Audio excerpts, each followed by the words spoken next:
జై శ్రీకృష్ణ అండి.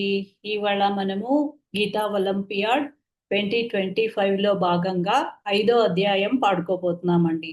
కర్మ సన్యాస యోగం. ఈ అధ్యాయం పేరు కర్మ సన్యాస యోగం. ఇందులో సాంఖ్యయోగి కర్మయోగుల లక్షణాలు ఎలా ఉంటారు వాళ్ళు, అసలు ఆ సాంఖ్యయోగి అంటే ఏంటి, కర్మయోగి అంటే ఏంటి వివరణ ఉంటుంది. తర్వాత వారి లక్షణాలు ఏంటి అనేది చెప్తారు. అలాగే జ్ఞానం గురించి చర్చ. అంతేకాకుండా భక్తి యోగంతో కూడిన ధ్యాన యోగం ఎలా ఉంటుంది దాని గురించి కూడా చిన్న వివరణ ఇవ్వడం జరుగుతుంది. ఇప్పుడు మనం చక్కగా అధ్యాయం పాడుకుందామండి. ఓం శ్రీ పరమాత్మనే నమః. श्रीमद्भगवद्गीता अथ पञ्चमोऽध्यायः। अर्जुन उवाच सन्न्यासं कर्मणां कृष्ण पुनर्योगं च शंससि यच्छ्रेययेतयोरेकं तन्मे ब्रूहि सुनिश्चितम्। श्रीभगवानुवाच सन्न्यासः कर्मयोगश्च निःश्रेयसकरावुभौ तयोस्तु कर्म सन्न्यासात् कर्मयोगो विशिष्यते। नेयस्य नित्यसन्न्यासी यो न द्वेष्टि न काङ्क्षति निर्द्वन्द्वो हि महाबाहो सुखं बन्धात् प्रमुच्यते।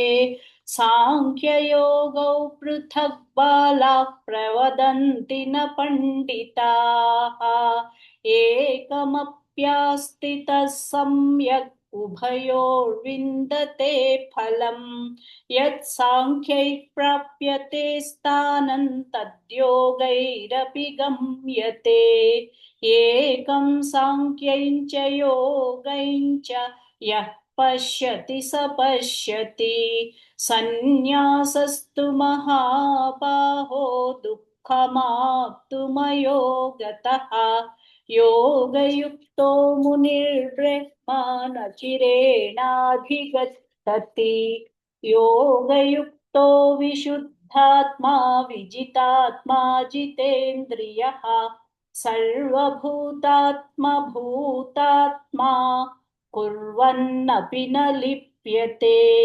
नैव किञ्चित् करोमीति युक्तो मन्येत तत्त्ववित् पश्यै शृण्वन् स्पृशन् जिघ्रन् अश्नन् गच्छन् स्वपैश्वसन् प्रलपन् विसृजन् गृह्णन् नुन्मिषन् निमिषन्नपि इन्द्रियाणीन्द्रियार्थेषु वर्तन्त इति धारयन् ब्रह्मण्याधाय कर्माणि सङ्गं त्यक्त्वा करोति यः लिप्यते न स पापेन पद्मपत्रमिवाम्भसा।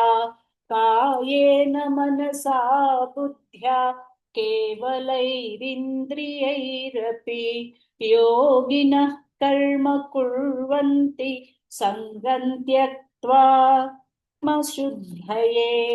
युक्तः कर्मफलं त्यक्त्वा शान्तिमाप्नोति नैष्ठिकीम्। अयुक्तः कामकारेण फले सक्तो निबध्यते। सर्वकर्माणि मनसा सन्न्यस्यास्ते सुखौ वशी। नवद्वारे पुरे देहि नैव कुर्यन्न कार्ययन् न कर्तृत्वं न कर्माणि लोकस्य सृजति प्रभुः न कर्मफलसंयोगं स्वभावस्तु प्रवर्तते। नादत्ते कस्यचित् पापं न चैव सुकृतौ विभुः अज्ञानेनावृतैः ज्ञानं तेन मुह्यन्ति जन्तवः। ज्ञानेन तु तदज्ञानै येषां नाशितमात्मनः तेषामादित्य सत्यमवज्ञानं प्रकाशयति तत्परम् तद्बुद्धयस्तदात्मानस्तन्निष्ठा तत्परायणाः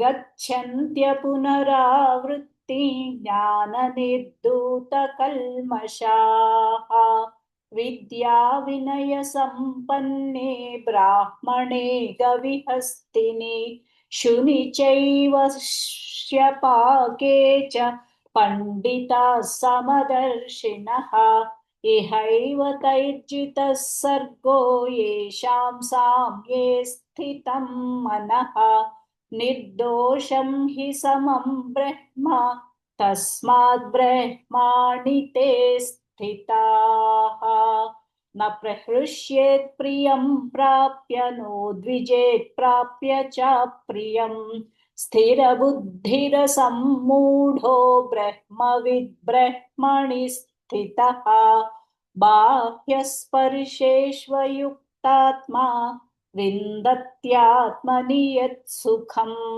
स ब्रह्मयोगयुक्तात्मा सुखमक्षयमश्नुते ये हि संस्पर्शजा भोगा दुःखयोनय एव ते आद्यन्तवन्तः कौन्तेय न तेषु रमते बुधः शक्नोति हैव यः सोढुं प्राक्शरीरविमोक्षणात् कामक्रोधोद्भवौ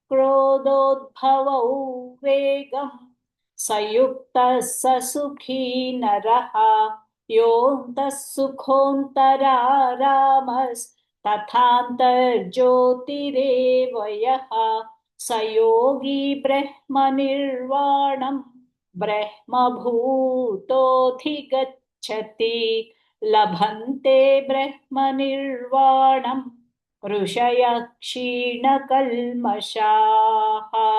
छिन्नद्वैधायतात्मानः सर्वभूतहिते रताः कामक्रोधवियुक्तानायतीनायतचेतसाम् अभितो ब्रह्मनिर्वाणौ वर्तते विदितात्मनः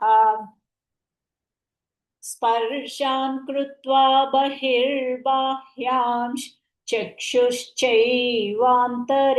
भ्रुवोः प्राणापानौ समौ कृत्वा नासाभ्यन्तरचारिणौ यतेन्द्रियमनोबुद्धिर्मुनिर्मोक्षपरायणः विगतेच्छाभयक्रोधो यः सदा मुक्त एव सः भोक्तारयज्ञतपसां सर्वलोकमहेश्वरम् सुहृदं सर्वभूतानां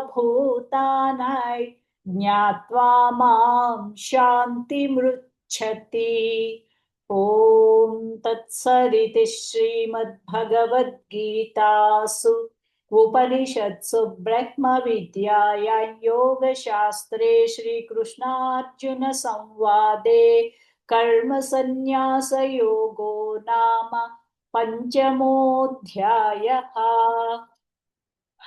ॐ श्रीकृष्णार्पणमस्तु। हरये नमः।